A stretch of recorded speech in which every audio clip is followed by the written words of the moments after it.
Dentro del gran conjunto de todo lo que estamos revisando de diferencias y similitudes entre lo contable y lo fiscal, debemos considerar que hay una serie de situaciones con intangibles, con los arrendamientos financieros. También tenemos situaciones de otra serie de activos que vamos a manejarlos. Un capítulo que el estatuto le llama inversiones, que nos va a llamar la atención para luego explicarlo. Vamos a darle en este momento la importancia a lo que son los intangibles. Analicemos qué pasa con los intangibles para aquellos que están primero obligados a contabilidad. Recordemos que el estatuto tributario se fraccionó en los obligados a llevar contabilidad y no obligados a llevar contabilidad, lo cual nos deja a nosotros un tema bastante importante de manejar, para lo cual queremos dejarles a ustedes al menos una serie de reflexiones en materia de intangibles para obligados a llevar contabilidad.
Dentro del gran conjunto de todo lo que estamos revisando de diferencias y similitudes entre lo contable y lo fiscal, debemos considerar que hay una serie de situaciones con intangibles, con los arrendamientos financieros. También tenemos situaciones de otra serie de activos que vamos a manejarlos. Un capítulo que el estatuto le llama inversiones, que nos va a llamar la atención para luego explicarlo. Vamos a darle en este momento la importancia a lo que son los intangibles. Analicemos qué pasa con los intangibles para aquellos que están primero obligados a contabilidad. Recordemos que el estatuto tributario se fraccionó en los obligados a llevar contabilidad y no obligados a llevar contabilidad, lo cual nos deja a nosotros un tema bastante importante de manejar, para lo cual queremos dejarles a ustedes al menos una serie de reflexiones en materia de intangibles para obligados a llevar contabilidad.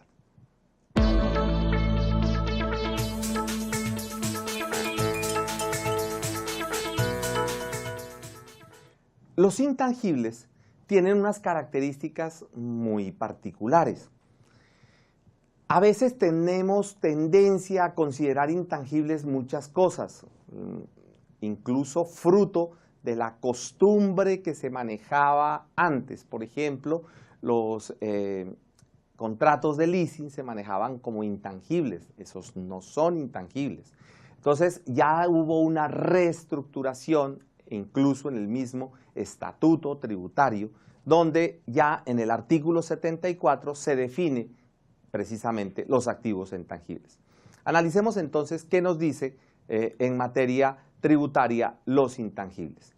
En ese artículo 74 nos habla de que los intangibles pues, se guían por el marco normativo técnico, pero que la amortización de ese intangible será deducible, pero se limita a una vida útil que no puede ser mínima de 5 años. No porque el estatuto hable de 5 años, sino que da como un porcentaje máximo de amortización del 20%. Entonces, por matemática elemental, pues nos da 5 años. Pero no es que sea la vida útil fiscal 5 años, sino que lo máximo es el 20%. Y esto es importante aclararlo porque la misma reflexión la tenemos que hacer en la propiedad, planta y equipo. Entonces, en el marco normativo técnico, como el estatuto me envía al marco normativo técnico, debemos tener en cuenta que existen, para efectos del marco normativo, la parte de plenas, algunos que son de vida infinita y otros que son de vida indefinida. En plenas yo encuentro las dos. En pymes solamente existen los de vida finita, limitada. No existen los de vida indefinida. De pronto está mal llamarla infinita, sino indefinida, es el término más apropiado.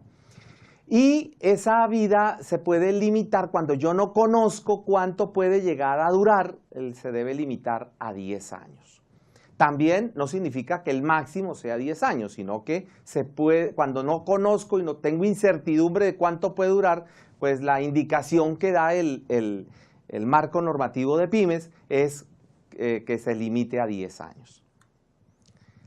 La plusvalía, que es el resultado de una combinación de negocios, si bien en sí misma no es un intangible, sino que la plusvalía es plusvalía, pero para poder identificar esa plusvalía dentro de un conjunto, para poderlo ubicar, lo tenemos en el estatuto tributario dentro del artículo 74, y esta plusvalía, que es la diferencia que hay entre el valor de que la compra que estoy realizando de una entidad o de un negocio o de una unidad de negocio versus el valor de esos activos y pasivos que tiene esa unidad de negocios. Esa plusvalía para efectos de NIF plenas no es depreciable, para efectos tributarios no es depreciable, pero para efectos de NIF para pymes sí es depreciable. Entonces resulta que ahí tenemos un efecto, porque en el estatuto tributario pues me dice que nunca será depreciable, y ahí tendríamos una diferencia tanto para las empresas del grupo 2 como las del grupo 3, donde habría una diferencia de carácter permanente. No sabemos si hacia el futuro esta situación podría cambiar, pero se guiaron mucho por el criterio de plenas y no tuvieron en cuenta la NIF para las pymes y el marco normativo de la microempresa. Las subvenciones del gobierno. Una subvención, pues de una u otra manera, puede ser también un intangible que se tiene en cuenta. Las subvenciones del gobierno se manejan a valor razonable. Subvenciones que pueden ser directamente el valor que yo estoy tomando, porque me pueden dar un bien, un derecho o lo que sea, y eso se mide a valor razonable. Las subvenciones del gobierno se miden siempre y cuando yo haya pagado algún valor. Entonces ahí ya empezamos a tener también otro tipo de diferencias. Recordemos que puede haber muchas clases de subvenciones del gobierno. Vale la pena leer este estándar tanto para pymes como para plenas. Las mejoras en propiedad ajena. Las mejoras en propiedad ajena las colocaron dentro de intangibles, pero recordemos que eso es una propiedad, planta y equipo. Entonces ahí ya tenemos una diferencia de elemento. Para efectos tributarios son intangibles, para efectos de NIF son propiedad, planta y equipo. Entonces ahí vamos a tener una diferencia de clasificación.